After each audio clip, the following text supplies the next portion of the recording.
Namo Narayana.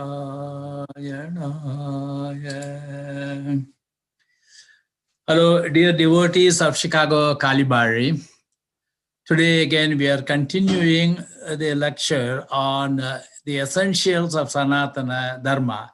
Maybe this will be the concluding session, I think. And let me hand over the mic to Professor Subramaniam and Mrs. Vidya Subramaniam. Thank you. Thank you. Namaskaram to all. Welcome to the session 6, which will be the concluding session in the series on the essentials of Sanatana Dharma. As usual, we'll start with our prayer. Om Gajananam Bodha Ganati Sevitam Kapita Jambu Balasara Bhakshitam Uma Sutam Sopa Vinasakaranam Namami Vigneshwara Pamada Pankajam Guru Brahma Guru Vishnu Guru Deva Maheshwara Guru Sakshat Parabrahma Tasmai Shri Gurave Namaha Sadashiva Samarambam Shankaracharya Madhyamam Asmat Acharya Paryantam Vande Guru Paramparam Om Sri Sri Sri Shantananda Vaduta Satgurave Namaha. Once again, welcome to this session on the essentials of Sanatana Dharma.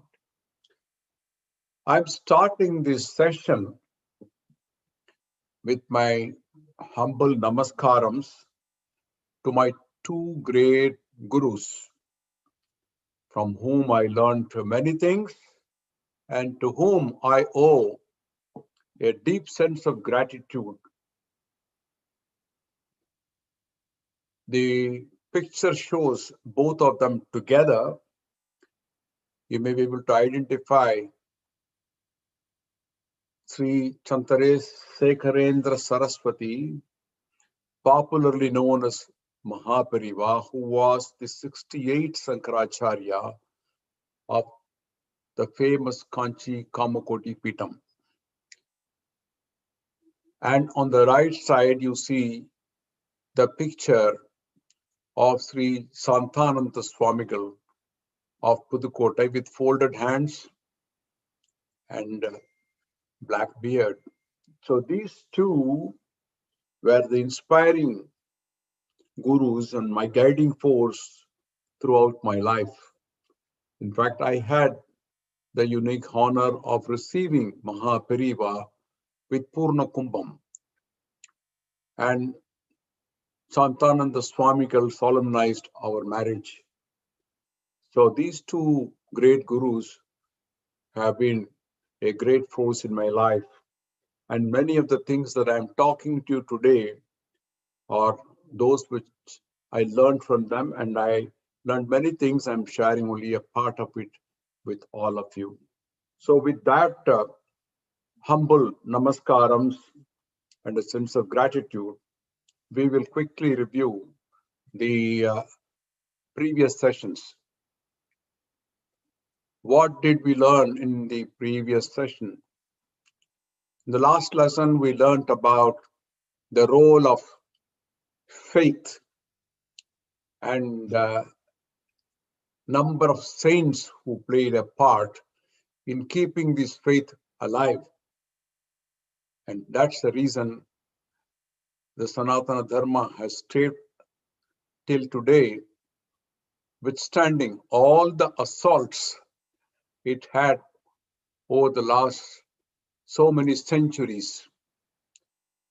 These saints helped us to stay the Sanatana Dharma, continue and live.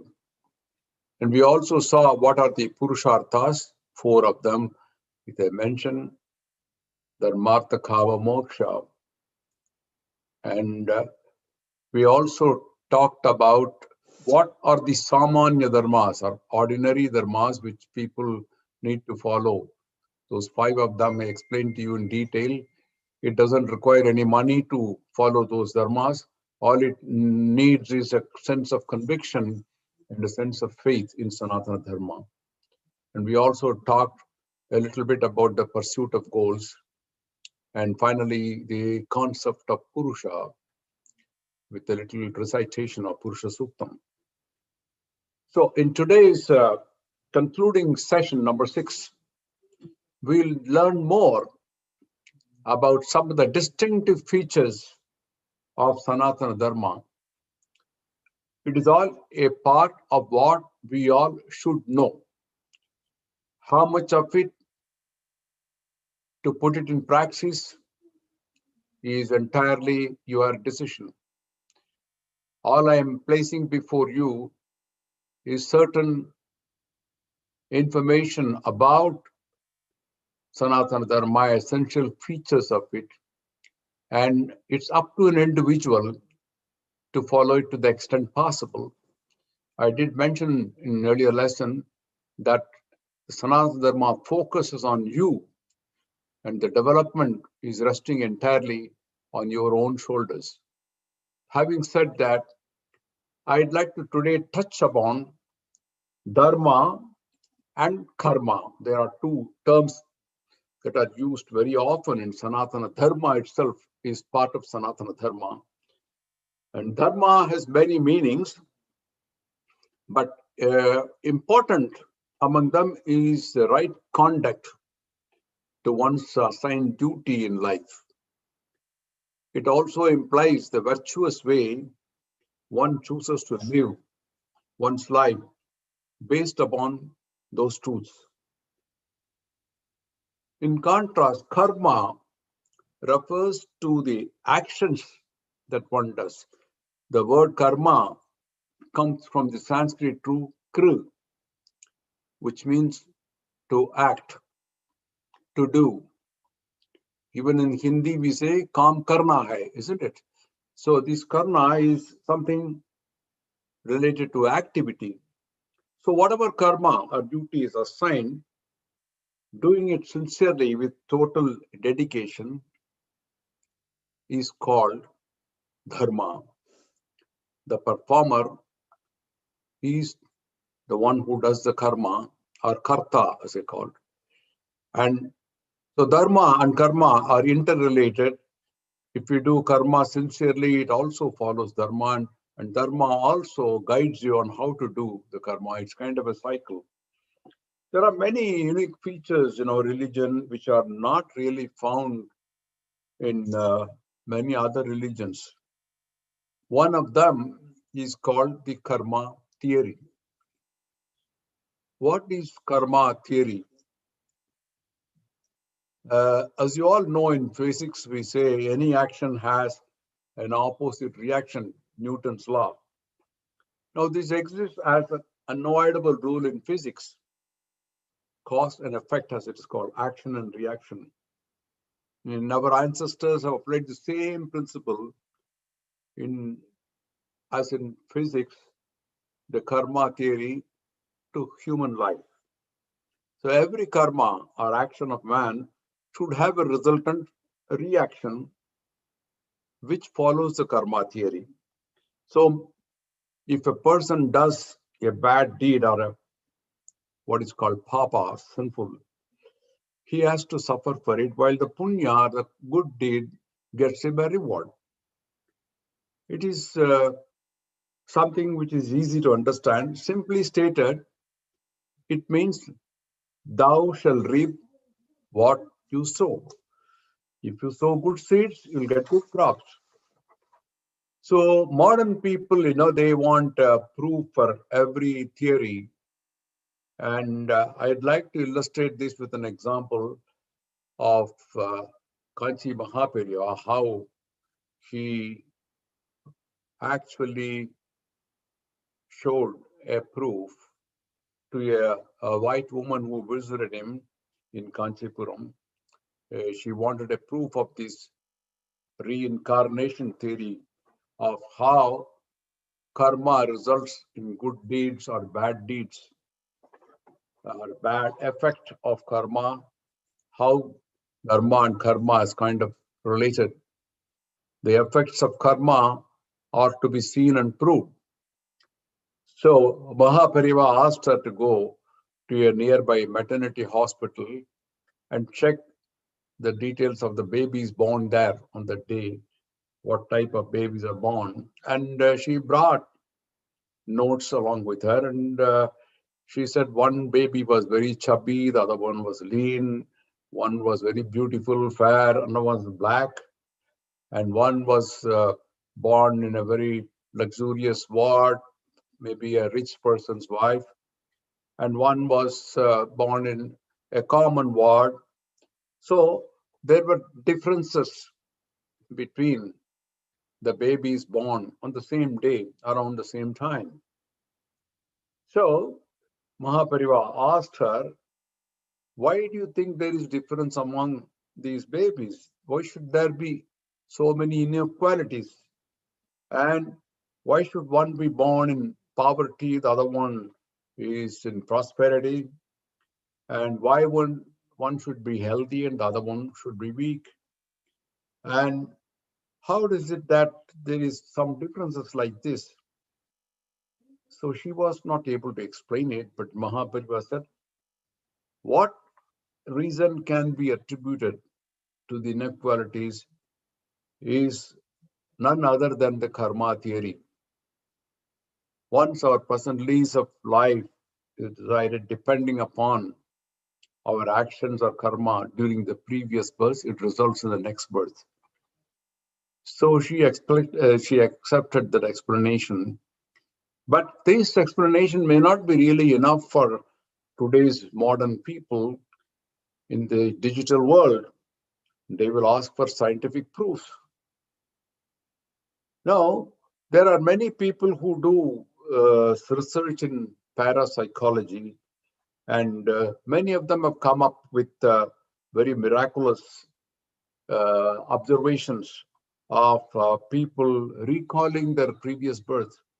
The places where they have not been before, but they are able to recall them precisely, and instances recalled precisely, places recalled, and there's so many people who can recollect things that they had experienced in their previous birth in faraway places which they had not visited.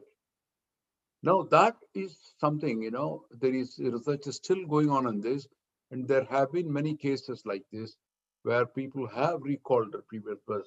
So I think that is a kind of best proof one can give on the karma or reincarnation theory, that people are born and once the present life is over, they take rebirth in another. So it is the firm belief of Hindus that the balance sheet of punyam and papam, the good deeds and the bad deeds they make, that decides the quality of their lives, maybe in this birth or even in the next birth. So that is the karma theory. And how to do dharma and karma, the choice is entirely depending upon you. Going further, in the last session, we talked about the 4 human goals called Purushartha. I mentioned it in detail. Let's take the first 3 goals, Dharma, Artha, Kama, which comes on the Veda Purva Bhagam. I couldn't say the earlier part. The first 3 pursued Veda Purva Bhagam. And look at what typically people pursue as their goals. One thing is definite, that people pursue different goals. Some want to be engineers, some doctors, and some want to do something outstanding, like setting a record in Olympic Games and earn a place in Guinness Book of Records. A few days back, I heard that in Pune, the city where I was raised, there was a contest to eat 10 pounds of food in a very short time, and the winner would get a Royal Enfield motorbike. So for some, the goal would be to win that motorcycle. So these goals are different and they keep changing as you grow. And Artha becomes the first goal for people. Otherwise, everyone's basic need is food and clothing, so they would like to earn money and pursue a goal to live and to have the basic needs fulfilled. And the next step would be it, of course, enjoy some life with karma, pleasures, visit to exotic places, dinners in fancy restaurants, and maybe a vacation in Hawaii or some resort. These are many, many things which are part of the Artha Karma.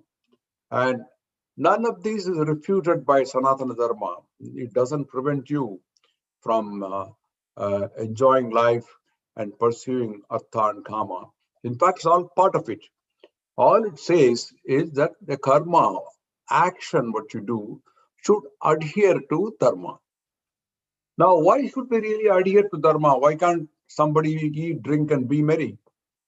Because, as I said earlier, Hindus believe that dharma results in good karma and vice versa. Or punyam, for which there is no exact equivalent word in English. You can say bad karma. That's all you can say. It's the opposite of, you can say the bad karma, you can say as a papa, which is called sin, but punya, there is no equivalent. There is no equivalent word in English. So the idea of sin or papam is based on morality and justice at one level. Just as in Christianity, you say, do unto others as you would like to be done unto yourself. This is the base for morality, whatever may be your religion. Now, many of us are doing many types of papas or sins, we can say, by body, speech, mind, and body, and with money too, by body, many sinful activities like including stealing, beating, killing, drugs, and so on, and also by mouth, speaking untruth, lies, foul language, spreading gossip. These are all sins. And by mind, we think and plan many sinful activities, including destruction. And as we all know, there is no end to these wrong things. And because of these, we should at least learn and practice doing punya. Hinduism believes that if one performs good karma or punyam, it will be useful to get good rewards in this life or better life in the next birth, if not now. So another key feature is that Hinduism is believing in reincarnation, rebirth after death. So the individual who thinks of himself as a separate entity, he goes through many transformations till realization. The body is just like a dress, and you wear this as long as your life is there. Then this dress is thrown out, the body is thrown out, and then you get into another dress or another birth. So this is the level of deep understanding that the soul or Atman, that is never dead. It is only the body which is dead. So it only gets a new outer form. So whatever we reap, we have these good deeds, but it doesn't still seem to satisfy because this is only temporary. All people are looking for is a long-term or what you call eternal bliss. Many launch their spiritual pursuits late in life after a materialistic career, and we need to have a harmonious blend of our pursuits. It doesn't mean that you should wait until you are retired. You can do spiritual pursuits while you are working. It's like flying with two wings. One is a spiritual wing, the other one is a material wing. But you should take care that you don't flap either of them too hard, because then you will end up just circling around. It has to be a harmonious blend of pursuit and a gentle flying or gentle flapping of both these wings so that you get a nice path of flight. So coming to the the fourth pursuit. We talked about the first three pursuits. The last pursuit is moksha. What is moksha? It is actually derived from the verb muk. Muk is to release, to get free.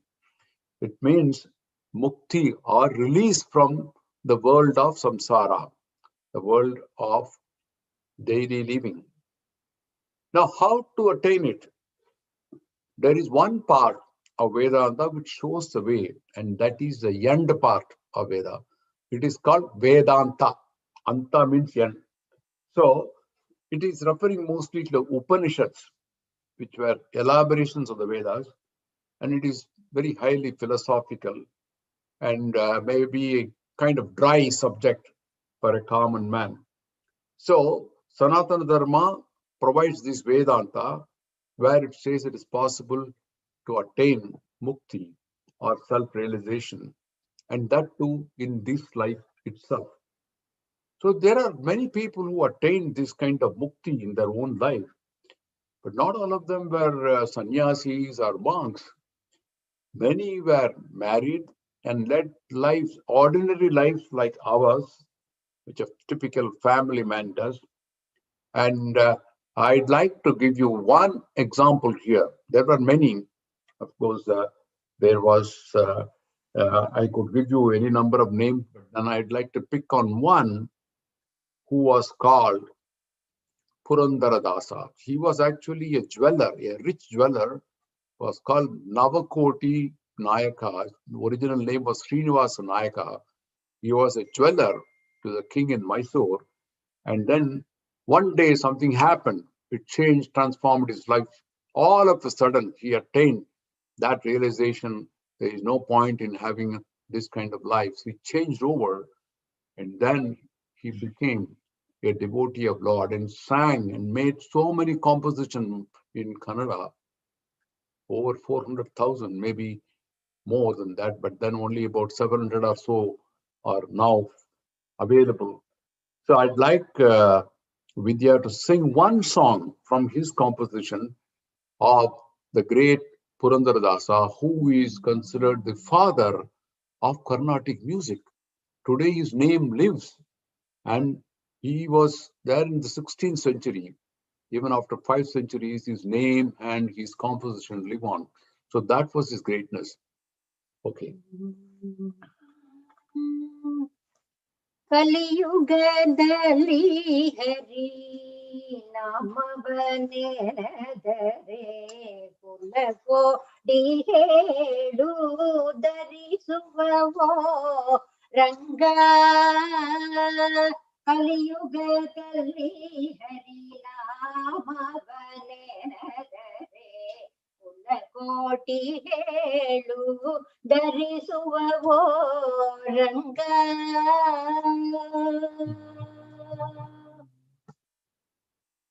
ಸುಲಭದ ಮುಕ್ತಿಯೇ ಸುಲಭದೆನಿಸುವ ಸುಲಭದ ಮುಕ್ತಿಗೆ ಸುಲಭನೆಂದೆನಿಸುವ ಜಲರುಹನಾಭನ ನೆನಮನವೇ ಕಲಿಯುಗದಲ್ಲಿ ಹರಿ ನಾಮವನೆನದರೆ ಕುಲಕೋಟಿ ಹೇಳು ಧರಿಸುವವೋ ರಂಗ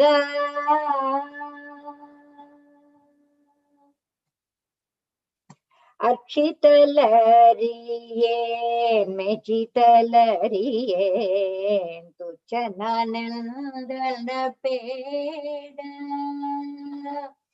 ಅಕ್ಷಿತಲರಿಯೇನ್ ಮೆಚಿತಲರಿಯೇನ್ ತುಚ್ಚನಾನಂದನ peda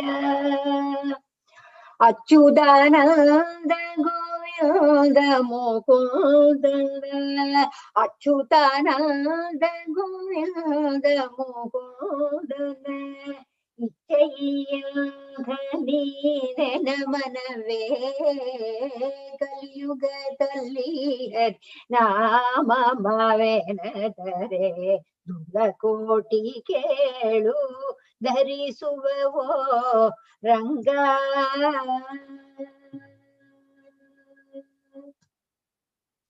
ஜபமும் தரியேன் தபமும் தரியேன் உபதேசமில் எந்தன பேட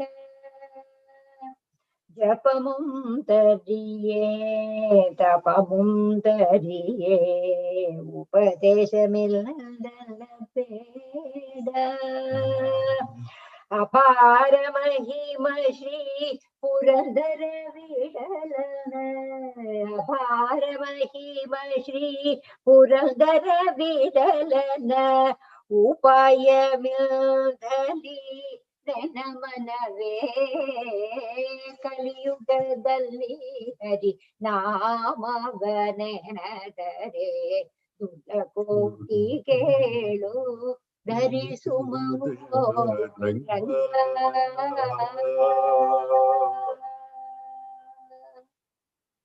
What a beautiful composition. It is actually the gist of Sanatana Dharma put in just a couple of lines. You know, in a nutshell, I'll tell you the meaning of this. He says, in Kali Yuga, if one just remembers Hari's name, his whole lineage will get the benefit.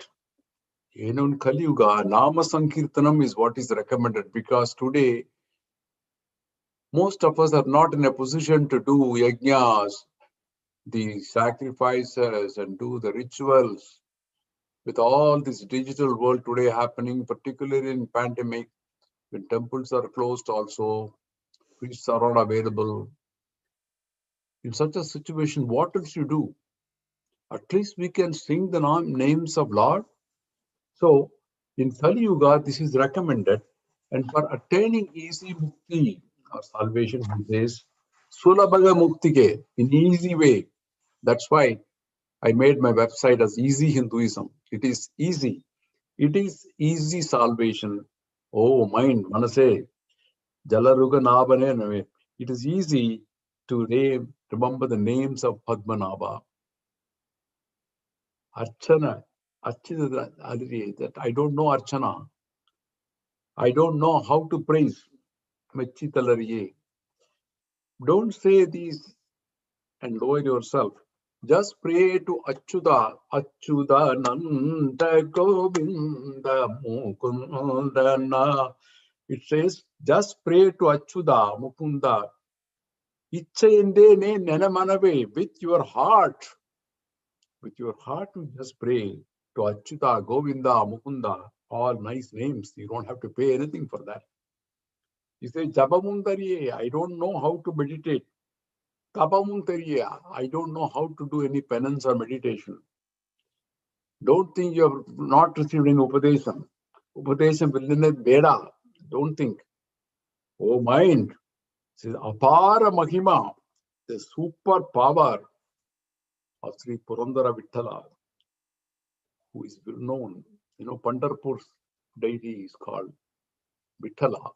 And Vittala is one known for bestowing all kinds of Apara Mahima, innumerable boons. So that is a gift.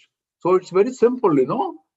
It is something which one can follow without really investing money. All you need to is with your heart. So having said that, let's go a little further on this. I can, as I said, I give you more examples. Buddha. Buddha was married and he attained nirvana or self-realization under a tree. Likewise, Saint Tyagaraja. He was also a married man. Rama Bhakti. Ramakrishna Paramahamsa was also married. He attained realization in his own lifetime. And today, we are enjoying the benefits of that great person, Ramakrishna Paramahamsa, who built a mission, who built so many of these the schools and colleges and ashramam. And today, his disciple, Vivekananda, came to Chicago. As a result, we have many temples, the Ckb-Bari temple. And similar things have happened in this country. So it is not that one has to be really a sannyasi. Many of the Nayanars and Alvars I mentioned, they were all married and led ordinary lives. They were not even qualified. Sant Tukaram, Namadev, and Maharashtra, they were all married people. All that requires is one has to follow the path of the heart, but the mind has to be controlled. So moksha is the highest of the purusharthas. It is like, say, getting a PhD, and you don't jump from grade 1 to PhD. You have to go through certain process and a certain level of education. So likewise, one has to be mature to realize moksha. And till we reach that stage of maturity, we have to go through the stages like uh, a bud, then blooming, and then you become unripe fruit, and then eventually you go to total ripeness, just as a flower becomes a fruit. The same way that you have to go through patiently and lead a harmonious life until your mind ripens. So that is a process. Of course, not everybody will get a PhD degree, but if you try hard, you might. So you have to prepare the mind gradually, and how to evaluate and prepare your mind. That's a big question. So let's see how Sanatana Dharma classifies the qualities of mind in different categories. Now it classifies basically in three categories, three gunas as they called. The first quality is sattva and rajas and tamas. And we have all these three qualities in us. We have got a blend of it. And whichever predominates determines your activities. This is a concept which comes from the Sankhya philosophy and is a key understanding to Vedanta. It originates from a deep philosophy, and the three qualities shape and influence all beings. They are all present in all living beings, but in different proportions. It is the proportion that determines the character and the qualities of that particular person. Let's understand what is sattva. Sattva is actually derived from the Sanskrit root sat, meaning pure awareness. Sattva reflects harmony, kind of poise, and if it predominates in the mind, we feel peaceful, happy, at ease, and free of desire and fear. This state of mind which the yogis and munis and sannyasis, they seek to get the spiritual liberation. And that's sattvic mind, as they call it.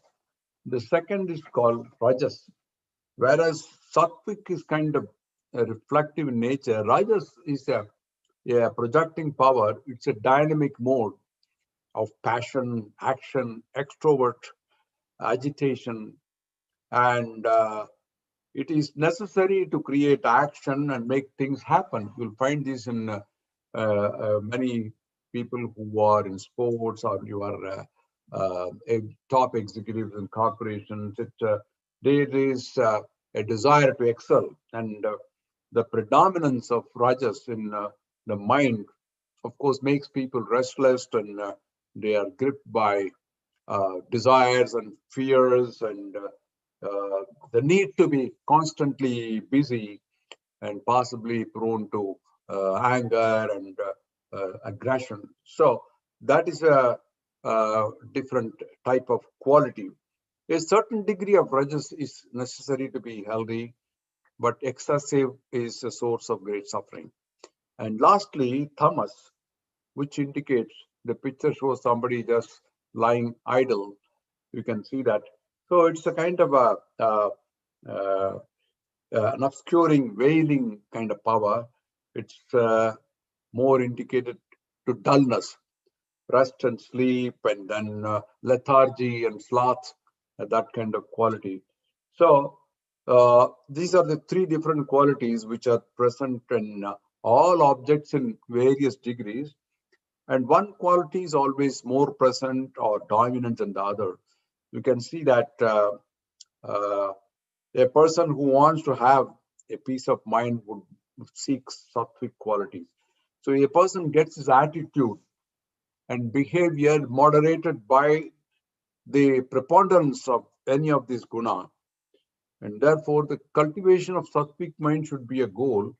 We want to progress into higher planes of Purushartha. So this leads us to another key concept which is found in Sanatana Dharma, and that concept is called Varnashrama. You all must have heard about this Varnashrama. We talked about gunas. No, based on the interplay of these gunas, the Vedic culture outlines a classification of society called Varnashrama that divided society into 4 groups or varnas. Now, varna literally means color. In ancient times, and even now, colors are used to classify.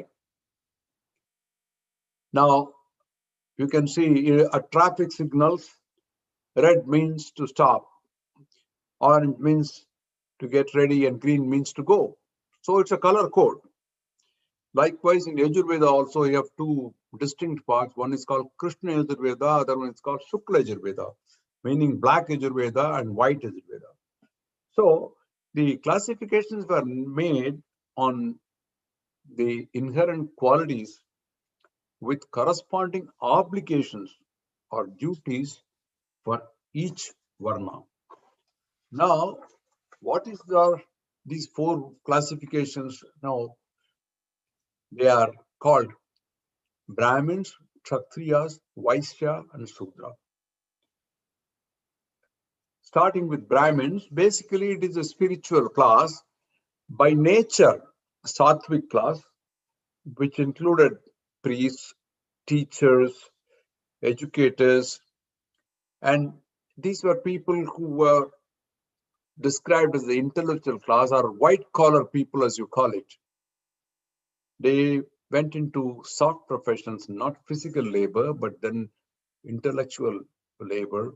So it is a kind of a classification based on what kind of capabilities they had. And then comes Kshatriyas, who were primarily the rulers, the kings, the defenders, the administrators, the predominance of Rajas Guna, with some Sattvic, of course. Rama was a great Kshatriya king. You see, the many examples of Kshatriyas were rulers.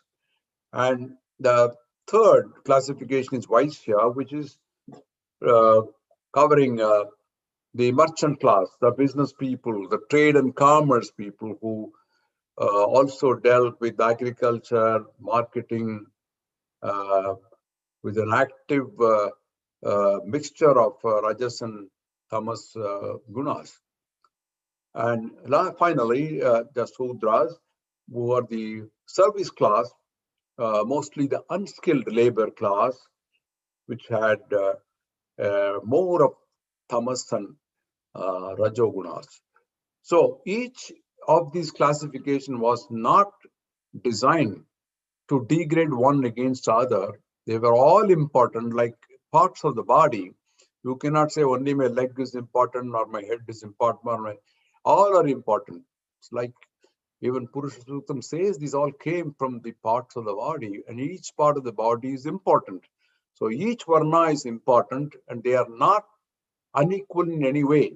Each has a role to play, like cogs in the wheel. So the Shastras have laid down the responsibilities for each of these based on their own capabilities. So system in which the duties were interlinked, that is the secret. They were all working together for years, centuries. And there was a harmonious way of working together. Each had an assigned work and they did it with dedication.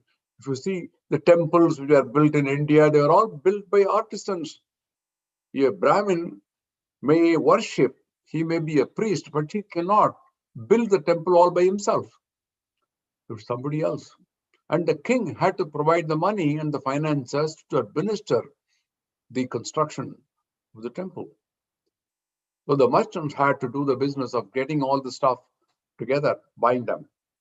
So the principle on which the Vedic religion itself is founded is that a man must not live for himself, but he should serve the mankind. And with Varna Dharma in the true form is a system according to which the collective welfare of the society was ensured. If you take a look at it deeply, impartially, you will realize that it is a unique system to bring about orderly and harmonious life. The people often mix this with jati, which is different. Jati is referring to caste. Jati comes from the root jana. Jana is birth. So it's relating to hereditary skills. Like you have Kumbhar, the potter. You have the cobbler, mochi. You have the achari who is doing the carpentry work, masonry work, goldsmith, and so on. They are all people. The weaver, for example, the silk sarees which are woven in India, they are all done by a class of people who have inherited skills from centuries from their predecessors in the family. Even in America, I was at American Foundry Society meeting once, and I met with a company, and I came to know that they were in business of making castings for 7 generations. And they wouldn't like to let know. The grandfather hands it over to the father, and father hands it over to the son. So it has been going on, and they're experts in that field. So that is something. So each particular Varna classification is based on special capabilities, and they have the obligation to do certain specific duties. So that is a unique concept here. Going further on this, there are also stages in life. It is also defined in Sanatana Dharma. There are basically 4 ashramas. And what is an ashrama? Ashrama is generally considered to be a place of spiritual shelter. Each stage of life is not only a natural, is a part of a natural journey, should say, from cradle to grave, as they call it, from cradle to grave. Now, each of these ashramas also have specific duties. They are brahmacharya. Brahmacharya is one, it's a student life. In good old days, they had the Gurukulam system where the youngsters were trained by a guru. It's like a boarding school today. And they were taught spiritual values, memorization, skill development, character formation, were all the goals. So even sons of the royal families, they all learned under a guru in the Brahmacharya ashram. If you see Rama, Lakshmana, even the Kauravas, they were all trained by their gurus in their warfare.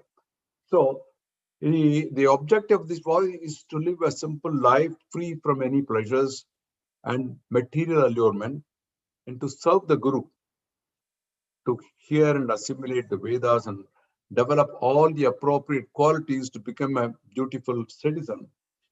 Humility, discipline, simplicity, purity of thought, cleanliness, soft-heartedness, all these qualities were developed during that Brahmacharya period. And once it is completed, maybe 14 years or 16 years, they marry and enter the Grihastha ashramam, which is a family. The ashrama, it's a household life. Now, they have responsibilities as the head of a family. Responsibilities include wife, children, relatives, maybe parents, and even society. Society also has to be catered for by the Grihastha, who is head of a household, and he makes money by working, and he enjoys the pleasures. Artha, kama, both are permitted. He observes the religious rituals. He protects and nourishes all the family members. And he teaches his children spiritual values. And he also gives in charity, especially to feed poor people and take care of them. So that is probably a long span of one's life of Grihasthasram until a person goes for retirement. And once he retires, he goes into another asrama called Vanaprastha. Vanaprastha, it really means forest dweller. He goes to a forest. Not these days, but in good old days, they used to go and do meditation. They retire from family responsibilities, and then they go on pilgrimage, generally devote more time for spiritual pursuits, engage in penance, and do things which take them to the moksha. And finally, the ashrama is sannyasa, where a person renounces life as such, say. He doesn't do anything for himself. He doesn't cook. He doesn't do any rituals.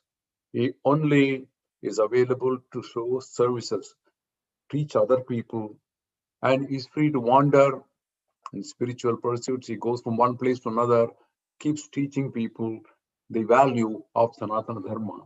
And he lives a life which is dependent on others. So somebody has to give him food.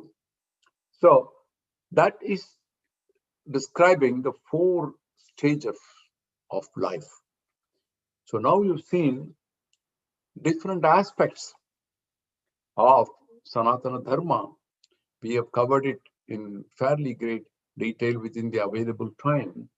So now I'd like to sum up what are the distinctive features. So far we have learned some of these in a nutshell, I would say. Distinctive features of Sanatana Dharma. As I mentioned in the very first class, there is no single founder. It's a nameless religion which was named Hinduism because of the foreigners who felt the need to recognize the people living beyond the river Indus, and they called Hindus, and from that it came Hinduism. And Vedas are considered the holy book and the authority of Sanatana Dharma. We covered it in detail, including a demonstration of Vedic chanting. And contrary to what many people think, Hinduism is monotheistic. It is Brahman, one truth and one reality, one God, but having different manifestations in different forms. You have many of them, hundreds of them. It's kind of unity in diversity. Even though there are so many of them, eventually it all refers to only one supreme almighty. So we've seen that. And then there is the theory of karma and rebirth, reincarnation. It is not only for humans, but is also for the God. We have so many avatars of Lord Vishnu. And out of this, primarily, we talk about 10 avataram, what called Dashavataram. They are all the same God coming in different forms in reincarnation, appropriate to the particular yuga or particular time, where a certain danger has happened, they come to protect and give us a solution. So this is again unique in Sanatana Dharma, the theory of karma and rebirth. Then we talked about the consequences of gunas, how the gunas influence the varnashrama. We talked about the pursuit of goals, the purusharthas. Again, a unique concept in Sanatana Dharma. And the varnashrama-based classification based on inborn inherent capabilities with corresponding obligations. So there are these kind of distinctive features which Sanatana Dharma, part of it. And finally, it says there are many paths to moksha, the final goal or salvation. It is not restricted to only one path. It is so open. I haven't seen a more flexible religion. Paramacharya used to give this example of when you come and land in the airport, there are so many people waiting to take you to your home. Different transport. You can get an auto rickshaw, you can get a car, you can get a limo, you can get a bus, you can get whatever transport is available, but they all take you to the same destination, your home. They may take different paths. They may give you different levels of comfort, but eventually the goal is one, that's home, that is moksha. So that is providing the many paths. So we are coming to the last slide of this day today. These ancient values, India never ever invaded another country. On the contrary, the values of Sanatana Dharma have reached many countries. They've gone across the entire world. If you see, there are, even in Vietnam, I saw a temple. So these have reached corners of the globe, including the United States, thanks to Swami Vivekananda, who brought it to this country for the first time. Until then, they did not know much about Sanatana Dharma or Hinduism. But today you find it is reaching everywhere. Now, the ancient values that were ingrained in Sanatana Dharma are now serving as essential common thread to link Hindus all around the globe. Now, what are these values? One, of course, is basic spirituality. Hindus in general are spiritual persons, though they may not exhibit. But you see how many people go to temples and have at least a portrait of some god in their home, which they pray every day. You see these women praying. They are praying outside a tree, and where they have a little idol, and then they keep praying. And it's a common sight. It's a common sight. They worship trees, they worship animals, they worship rivers, they worship the five elements. It's all there. When you go and see that, you'll be amazed that see the spirituality prevailing everywhere. And above all, it is very simple. It's simplicity. Not much money is spent. Not a building has to be there. It is within you. And bhakti is the root in Kali Yuga. We did sing one thing. It doesn't cost any money. So rituals are not possible. At least do Nama Sankirtanam. Then the pursuit of truth that goes in. You want to do one? So this is all varnas. The dignity of labor is felt in all varnas. They have a role to play. There is nothing like superior or inferior in that, and it is very open. But if people get mixed up, it is not the fault of Sanatana Dharma. Somebody is interpreting wrongly, or there is some politics involved. So you don't need to really renounce everything. You can be what you are. You see, the religion is as universal tolerance and acceptance, open to all paths to pray and worship, not necessarily even part of Hinduism, but even part of others. The nutshell is really, you have to be human. And that is the message conveyed by Sanatana Dharma. You have to be human, not just live for yourself, but live for society. Pursue your goals, but have a blend of dharma and karma.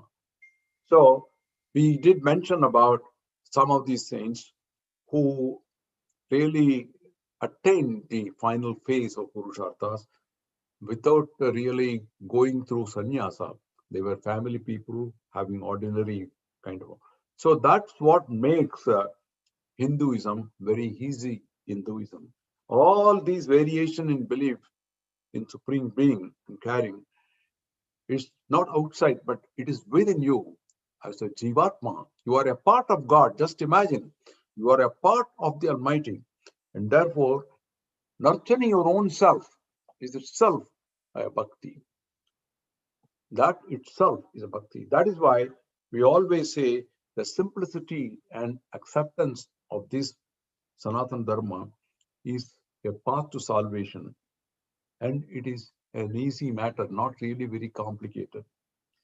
So in Tamil, we say, Emmadamum sammadame. That means all religions are acceptable. It is so open and so tolerant.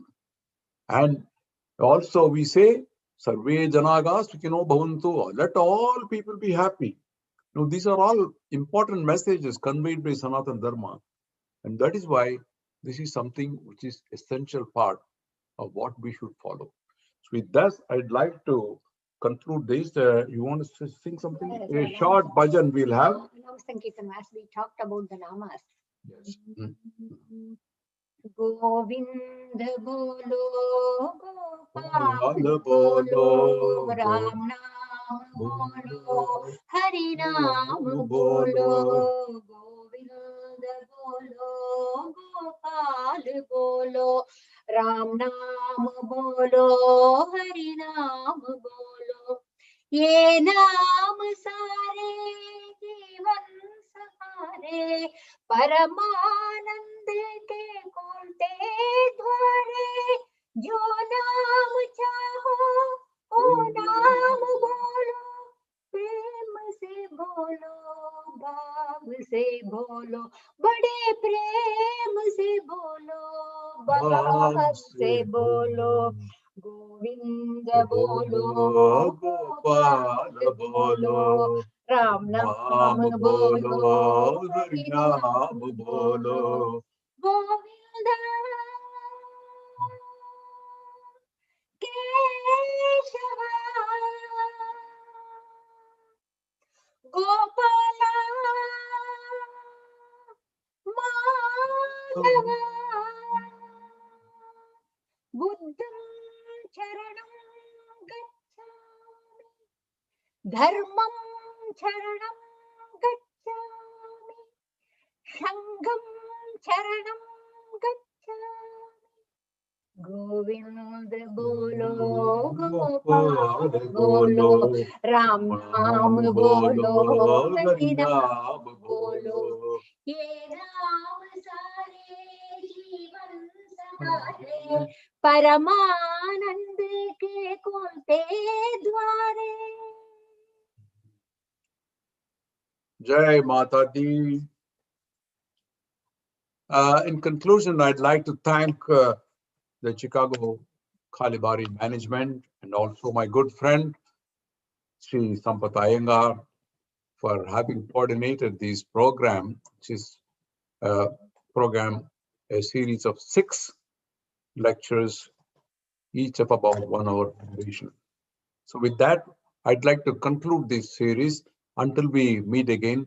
Namaskarams to all and have a wonderful day. Yeah. Thank you. Thanks.